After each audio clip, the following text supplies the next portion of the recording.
I'm just going to say up front right now, this video is not going to be about what I'm sure you're expecting from the title, nor is it aimed at kids if me marking it as such wasn't enough of an indicator. Now, while I might not have mentioned it in any of my YouTube videos thus far, Bambi holds a special place in my heart as part of Disney's animated canon. While I think that Fantasia is the best film the company has ever made and probably will ever make, and while Hunchback and Lion King are my personal favorites from the studio, Bambi is a movie that officially got me into animation and made me decide it was the career path I wanted to go, after watching the making of featurette on the 1995 VHS copy. The general consensus on the original is that it's an undisputed classic, if not everybody's favorite. Some regard it as simple kiddie fodder, others acknowledge that it's a major artistic and technological advancement for 1942, but not something that they feel has aged well and not something that they would rewatch of their own free will. For my money, I still stand by that it's a good movie, even after all this time. It might not have significant character arc for a coming-of-age story, but its simplicity is nothing against its own merits. And it's a genuine story about the circle of life before The Lion King made it a song, life with all its joys and terrors and heartbreaks that all leads back to the beginning. And I do still admire the artistry and technical vision to bring it to life on levels of animal realism that have not been previously achieved. And its midquel, dreading it though I was upon its initial announcement after having seen so many direct-to-video sequels that were just an unpleasant watch throughout, genuinely surprised me when I found that I thought it was actually good. Very faithful with a few contemporary elements added here and there, and really expanding upon the lore and story of the original while showing a lot of love and respect for it. Something that really felt like people behind it were thinking less, let's just get this over with, and more, we got only one shot at this, so let's make it count.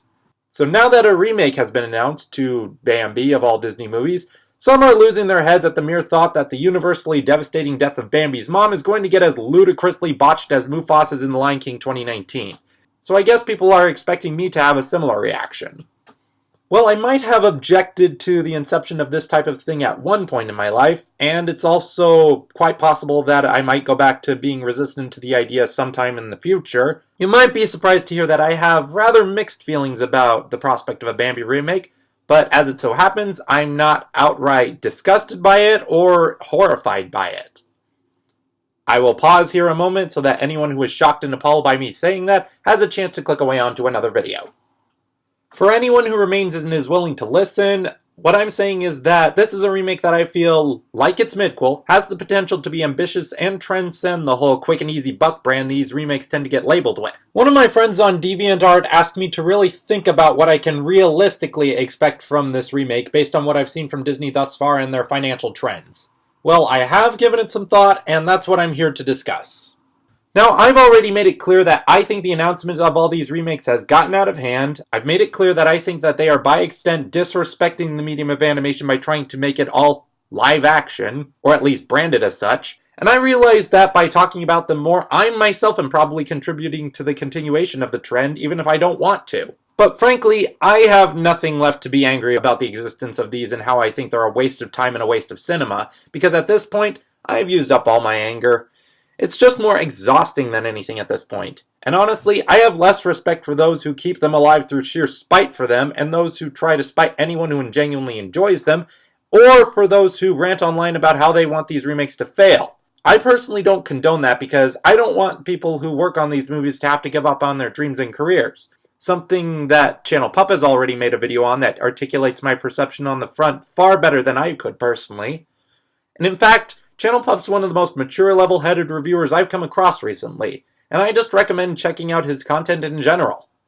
I'm just speaking from the perspective of a hoping-to-be filmmaker/artist who is successful at making a name for himself in the industry and who seeks to make something of value in whatever project he's been given. If I ever bring up these remakes again, it will be about what can possibly be done with them if they absolutely had to be remade. I will address up front that since the original is regarded as an undisputable classic, it is very possible that the people who greenlit the remake might think that it can get successful by coasting on people's nostalgia for the original. If they decide to play it safe and go the route of more or less copy-paste remake, then I personally have no interest in going to see it, because it doesn't justify its existence to me. So, how can I possibly expect anything else from it? Well, one thing I will refer you to that might help me explain why is Jaime Tude's Pages to Pictures video of the original Bambi novel by Felix Salten, a video that I first watched about 3 years ago, merely 3 years after he uploaded it, making the video 6 years old. Yowzers. Anyways, the original novel is a lot more graphic and heavy than the animated film could ever get, like more akin to Watership Down.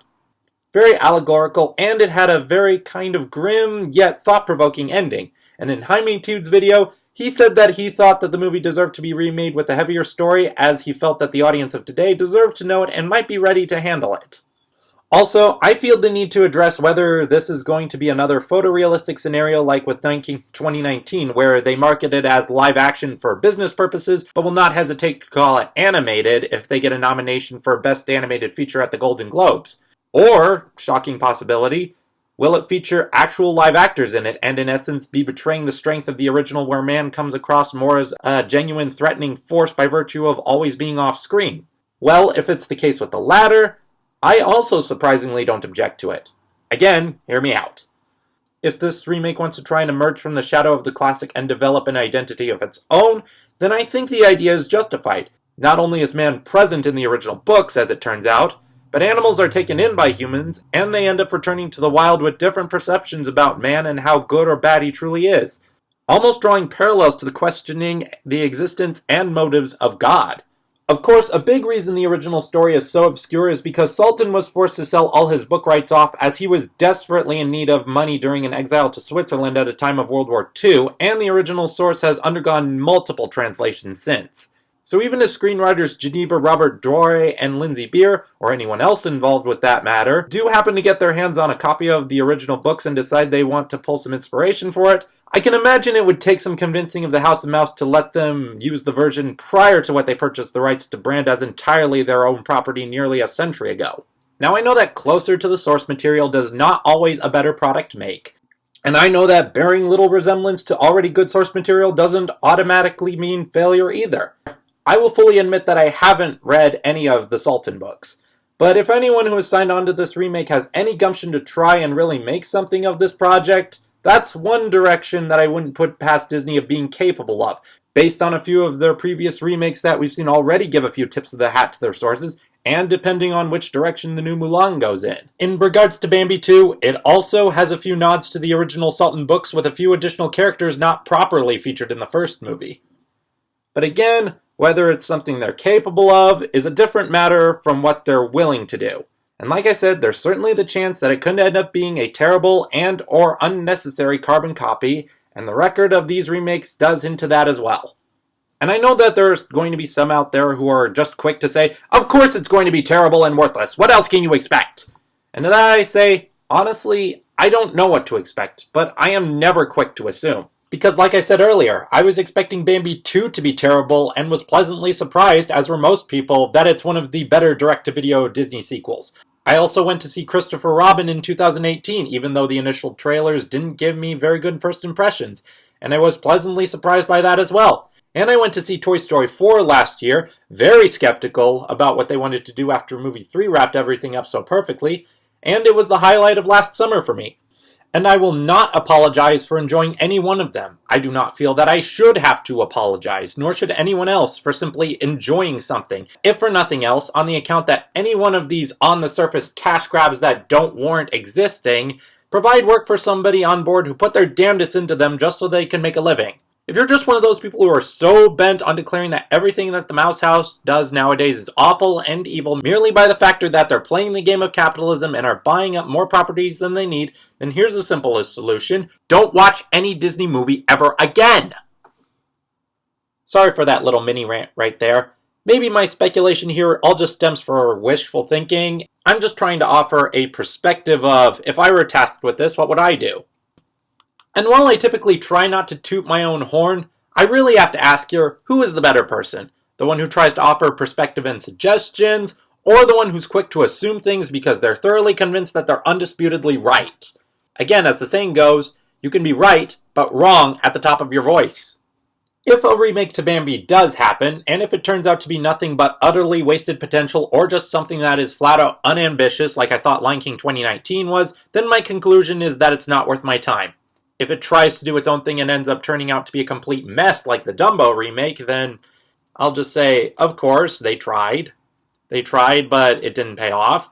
But if there's even the slightest chance that anyone who absolutely has to work on this movie is motivated to make something out of it, I'm just exchanging a few of my own humble ideas as an exercise in creativity and constructive feedback.